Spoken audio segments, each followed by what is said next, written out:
Hello sir, hello everyone. Ako nga po pala si Brian Jace Mercado from BSBA 2. Ang tatalakayin ko po ngayon is output number 3. So ano nga po ba ang output number 3 na yon?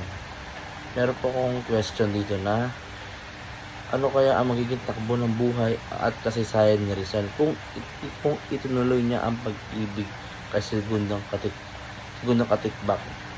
Para sa akin, opinion ko lang, kung tutuloy niya yung kung tutuloy niya yung pag-ibig niya kay Segunda, para sa akin, lalo siyang magiging masaya, ganyan, or mapapalayo siya sa giyera. Para sa akin lang naman. At magkakaroon siya ng panghabang buhay ng pagmamahalan, or magkakaroon siya ng anak or sariling pamilya.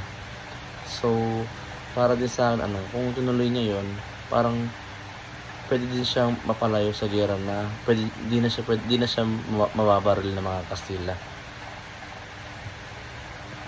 So, yun lang naman po yung opinion ko para sa kay Rizal. At meron po tayong pangalawang question dito na kung ikaw si Segunda, handa ka bang maglaban ang damdamin mo para kay Rizal kahit laban sa kagustuhan ng pamilya? Kung ako po sa Segunda, parang ipaglalaban ko pa rin po na mahal ko talaga si Rizal.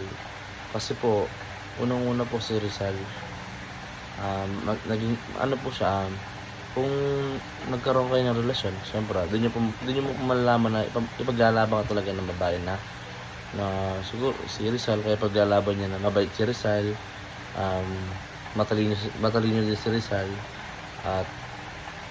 at kumbaga parang nakakatulong din siguro siya sa ibang tao, kaya yun nga, parang paglalaban mo talaga si Rizal dahil gusto mo siya. Tsaka para sa akin, kailangan mo talagang ipaglaban si Rizal kasi parang unang-una lahat, parang nasa kanya na lahat eh.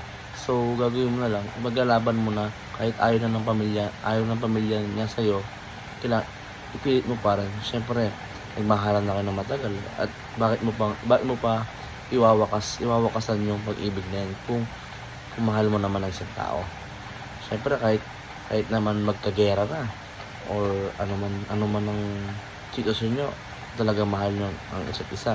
Siyempre, ipipilit nyo talaga na mahal nyo ang isa't isa.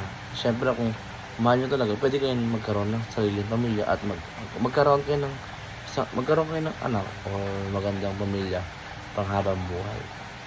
Yun lang naman po ang aking opinion. So, sana po